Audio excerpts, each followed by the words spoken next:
बिस्मिल्लाहिर्रहमानिर्रहीम। अस्सलामुअलैकुम वरहमतुल्लाहि वबरकातुहू। मैं हूँ सायरा और आप देख रहे हैं रेसिपी बाय सारास किचन। आज आपके साथ ऑथेंटिक रेसिपी शेयर करूँगी। इतना ज़बरदस्त ये फ्रेश ड्रिंक है और डिटॉक्स है, एंटीऑक्सीडेंट है। सबसे अच्छी बात कि इसकी तासीर इतनी ठंडी है, यूरिक एसिड के मरीज़ों के लिए बेहतरीन ड्रिंक है और इसको बनाना बहुत आसान। हर कोई इसको बहुत ही आसानी से घर की रखी हुई चीज़ों के साथ बना सकता है। तो शुरू से लेकर एंड तक देखते रहिएगा, मिस मत कीजिएगा। अगर आपको रेसिपी अच्छी लगे लाइक शेयर सब्सक्राइब ज़रूर कीजिएगा। तो लेट्स स्टार्ट द रेसिपी। यहाँ पर मैंने इसको जूस को बनाने के लिए ले लिए हैं खीरे, पुदीने की पत्तियाँ, टहनियाँ नहीं, सिर्फ पत्तियाँ, लीमू और लीमू का जूस। तो आपने अपनी मर्ज़ी और अपनी फैमिली की रिक्वायरमेंट के हिसाब से ये बनाना है। मैं 2 ग्लास बनाऊंगी तो मैं 1 खीरा इस्तेमाल करूंगी। अगर आपने ज़्यादा बनाना है तो आप उसके अकॉर्डिंगली इस्तेमाल करें। सबसे पहले आपने खीरा ले लेना है, इस तरह से इसको पील ऑफ कर लेना है। सारे खीरे के छिलके आपने उतार लेने हैं और उसके बाद आपने खीरे को किसी भी शेप में रफली काट लेना है, क्योंकि हमने इसको करना है ग्राइंड। अब एक ग्राइंडिंग जार ले लें। अब इस जग के अंदर आपने खीरे शामिल कर देने हैं। पुदीने की पत्तियां धो के मैंने स्टेन करके रखी हुई थी, वो इसमें ऐड कर दें।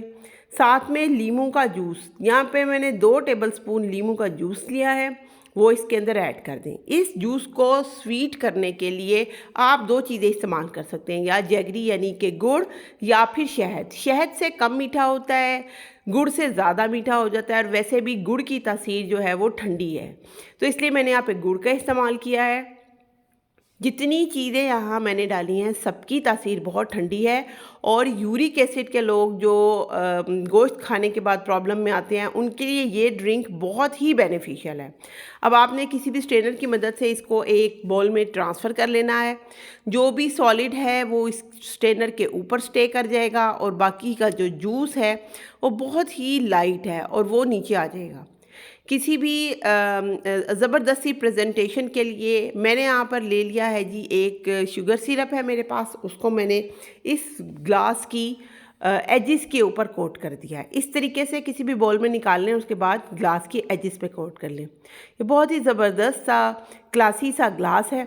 अब उसके बाद आपने इसको चीनी वाले बॉल के अंदर इस तरीके से कोट करना है। जहाँ जहाँ पे वो सिरप लगा हुआ है ना, वहाँ पे चीनी इसको लिपट जाएगी। ये देखें, बिल्कुल इस तरह। ये बिल्कुल रेस्टोरेंट स्टाइल प्रेजेंटेशन है। इसी तरह मैंने एक वाइट सिरप लिया है, एक मैं रेड सिरप के साथ भी कर लूँगी। ये इस तरीके से पहले चीज़ नज़रों को खूबसूरत लगती है, फिर हम उसको टेस्ट करते हैं और उसका जायका चखते हैं। तो जितना मज़ेदार ये शरबत है, उससे ज़्यादा खूबसूरत इसकी प्रेजेंटेशन भी हो गई।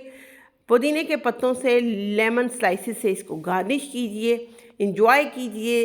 45 टू 47 डिग्री टेम्परेचर के ऊपर आपको ऐसे ड्रिंक की अशद ज़रूरत है, क्योंकि ये ड्रिंक आपको ना सिर्फ रिफ़्रेश करेगा बल्कि इसकी ठंडी तासीर आपकी बॉडी की हीट को भी रिड्यूस करेगी, आपकी बॉडी को ठंडा करेगी और आपको जो हीट स्ट्रोक के ख़दशे से भी बचाएगी। तो जो भी घर में बाहर से आने वाले लोग हैं उनके लिए आप ये बना के रखें। डेली बेसिस पे फ्रेश ये आप बना सकते हैं।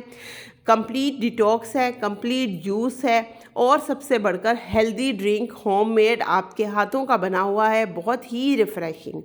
इस रेसिपी को ज़रूर ट्राई कीजिएगा। नो कॉस्ट, एक होता है लो कॉस्ट, ये है नो कॉस्ट रेसिपी। तो अगर आपको इस लेवल पे मेरी ये रेसिपी पसंद आ रही हो तो इसको लाइक शेयर सब्सक्राइब ज़रूर कीजिएगा। अपनी दुआओं में मुझे याद रखिएगा। नेक्स्ट रेसिपी तक अल्लाह हाफिज़।